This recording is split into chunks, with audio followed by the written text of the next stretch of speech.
હારી ગયા છે। આમ આદમી પાર્ટીના એક મોટો ઝટકો છે, કારણ કે મોટો મજબૂત ચહેરો કે જે અત્યારે ચૂંટણીમાં હારી ગયો છે। સીધી બેઠક બદલી છતાં પણ એનું કોઈ પરિણામ નથી મળ્યું। જંગપુરાથી મનીષ સિસોદિયા ચૂંટણી હાર્યા છે અને આ એક મોટો સેટબેક આમ આદમી પાર્ટી માટે ચોક્કસ કહી શકાય, કારણ કે દિલ્હીમાં કોણ હાર્યું કોણ જીત્યું એના કરતાં પણ આપના કયા નેતા હારે છે અને જીતે છે તે ચર્ચા મહત્વની રહેશે, કારણ કે આ એવા ચહેરાઓ છે કે જેની જીત હાર દિલ્હીના ભવિષ્ય માટે કે તેના રાજકીય ભવિષ્ય માટે ખૂબ જ એક મોટું મહત્વનું આ સૂચક બાબત છે। ત્યારે આપણે બીજા પણ અપડેટ આપી દઈએ।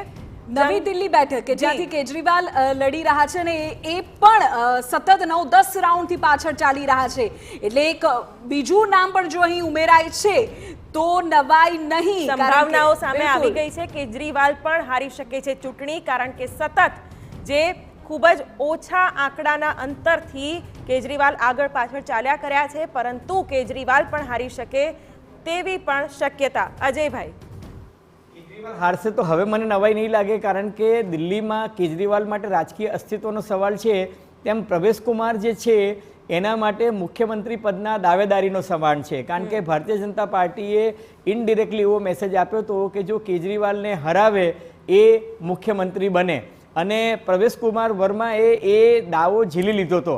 એને અંગ્રેજીમાં કહે છે ને કે પિકઅપ ધ ગોન્ટલેટ, તમે પડકાર ઝીલી લો, તો એને એ પડકાર ઝીલ્યો હતો અને તમે જુઓ કે એ પડકાર ઝીલવામાં એ સાબિત સફળ થયા છે। એટલું જ નહીં, કેજરીવાલે પણ જ્યારે શીલા દીક્ષિતને આ જ બેઠક પરથી હરાવી અને મુખ્યમંત્રી બન્યા, એટલે ઇતિહાસનું પુનરાવર્તન થયું છે કે આજે કેજરીવાલ આ બેઠક પરથી હાર્યા છે અને આ બેઠક પર કેજરીવાલને હરાવે એ જાયન્ટ કિલર બની જાય, અને જાયન્ટ કિલરને દેખીતી રીતે મુખ્યમંત્રી બનવાનો અધિકાર છે, અને ભારતીય જનતા પાર્ટીએ એમને જ ઇનડિરેક્ટલી પ્રોજેક્ટ કર્યા હતા। એટલે મને એવું લાગે છે કે જો કેજરીવાલ હારશે તો પ્રવેશ કુમાર શર્મા જે છે ડેફિનેટલી દિલ્હીના નવા મુખ્યમંત્રી હશે, એમાં મને કોઈ હવે બેમત દેખાતા નથી, અને કેજરીવાલ હવે હારી શકે છે, કારણ કે 10મા રાઉન્ડ પર બી એ પાછળ ચાલી રહ્યા છે, એટલે હારવાની શક્યતા દેખાઈ રહી છે। ના, અને કેજરીવાલ દિલ્હીનું એક ખૂબ મોટું નામ, અને દિલ્હીના લોકોએ ઘણો ટ્રસ્ટ કર્યો, પણ ભાજપની એવી કઈ સ્ટ્રેટેજી ચાલી ગઈ એ અત્યારે ખૂબ મહત્વનું બની જાય છે। સતત જે પ્રચાર પ્રસારની બોમ્બાર્ડિંગ હોય કે પછી યોજનાઓની વાત હોય, આપદા, આ બધા મુદ્દાઓ ક્યાંક લોકોને મગજમાં બેસી ગયા। શિવાની